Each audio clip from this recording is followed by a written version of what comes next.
Hi, it's me Vamp, and welcome to a review of the game Moero Chronicle Hyper for the Nintendo Switch. If you want to watch a let's play of me playing it, there will be a card and a description in the link below. But let's jump into what this game is.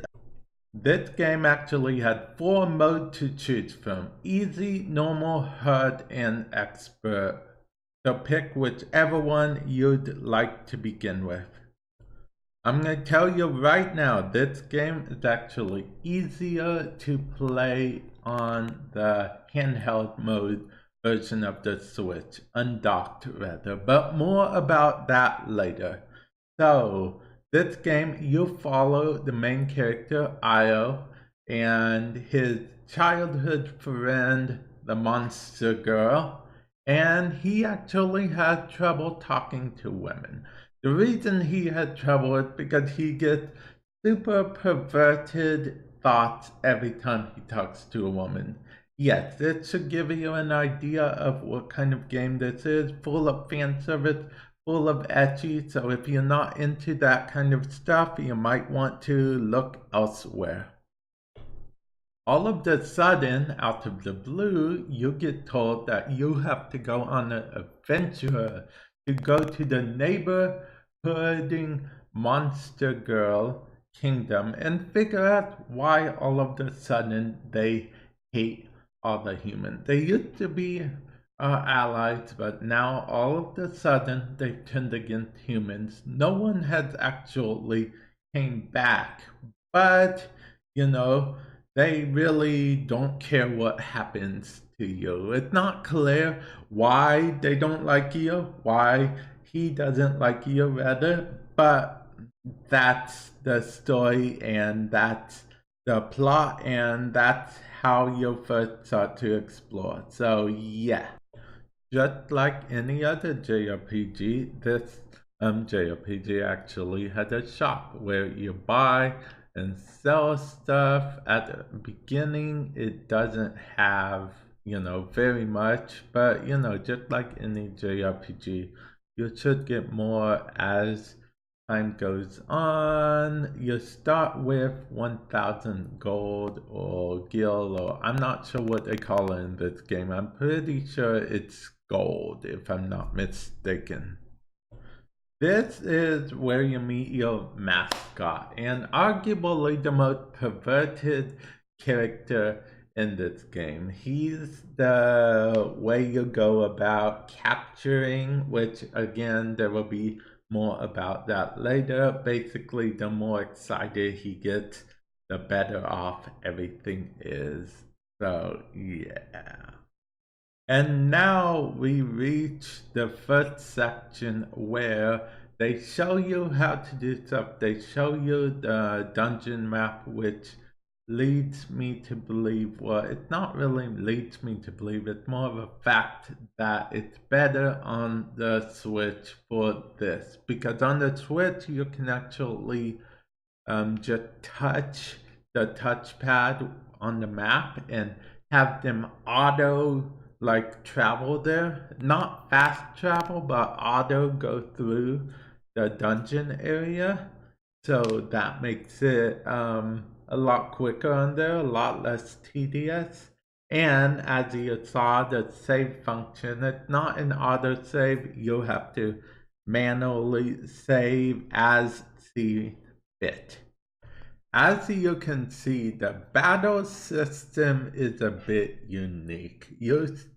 As you know, you all take turns, but your main character can't attack directly. No, his job is to, I kid you not, store his excitement, and release it all, powering up one specific character. Yeah, that is his job in it all. And yeah, other than that, everything is perfectly normal. Each character has attacks, each character has, different powers and whatnot they can use, and they gain experience after each battle just like normal. Now, believe it or not, this is one of my favorite features actually, because you have the different elements, like fire, air, earth, water, and they all have strengths and weaknesses. Like, water's weak to fire, fire is, well, it said greater than, but yeah, fire greater than air, air greater than earth, earth greater than water, and water greater to fire, which means they do more damage to each of those. So yeah, it's a basic element thing. Now we actually also get into sort of another battle, but this battle is a bit different. As you can see on screen, they're actually explaining a bit about this in the game, which is good because it's very good to have explanations for stuff like this in the game, because you will actually see what I mean by this in the game, which, yeah. Okay, and finally we get to one of the main parts of the battle of this game. See, you attack different parts to sort of attack their clothing until it doesn't exist anymore. I mean, yeah, okay, that's basically it right there. You're supposed to attack their clothing, rip their clothing. Remember how I mentioned that this game is ecchi and fan service by nature? This kind of pinpoints that home right there. And then as soon as you rip one of their article of clothing, as you can see, there are the boob physics at play, and the EX meter with your mascot perverted dude that we met at the beginning is up at the top left hand corner. Now, I also want to point out that on the handheld mode version of the Switch, it actually lets you click on each part individually, therefore making it a bit easier opposed to having to use the D-pad to go up and down. To select a point, you can just press on the point and attack. It's fully touch screen, which actually, believe it or not, I feel like makes the experience quite a bit, I think, that not necessarily better, but how I believe that it was meant to be played. I mean, it's hard for me to believe that it wasn't meant to be played that way.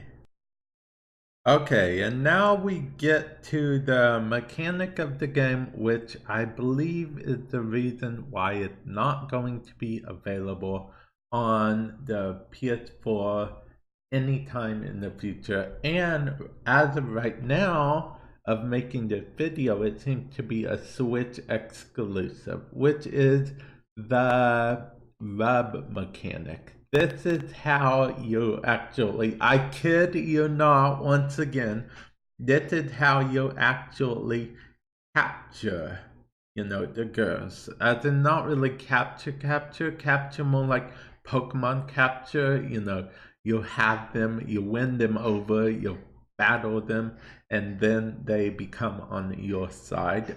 Okay, I'm gonna tell you right now, don't think too much into it, because if you think too much into it, it's not going to make sense to you that you're, ripping their clothes and touching them in all over places, and it actually gets them to want to be on your side, takes away their evil and whatnot. But as you can see, the picture even shows the Switch controller. So in actuality, I think this game was designed to be on the Switch. I played it on the Switch portable mode, or non-docked mode that some people call it, and I had a way better experience than when I initially played it on the fully docked mode with the Pro controller. But all of this gameplay footage is from the docked mode because of the fact that as of right now, I can't really um, capture gameplay of undocked Switch. It would be cool if I could, but right now I can't. All in all, you know, this game is better than I thought it was. I really thought if you get past the whole just etchiness, ridiculousness of the plot and whatnot, you know, it becomes something that, yeah, something that you just actually, if you like JRPGs, you will like quite a bit. And of course, with that said, I'll catch you guys in a future video. Let me know what you guys think in the comment section below. If you guys want me to do more full-on reviews like this in addition to Let's Plays, which there should be a card to or something. Let me know, and or a link in the description. You know, just either way, let me know if you want more stuff like this, more games like this reviewed, more full reviews like this, or you might prefer the Let's Plays. Let me know. Later.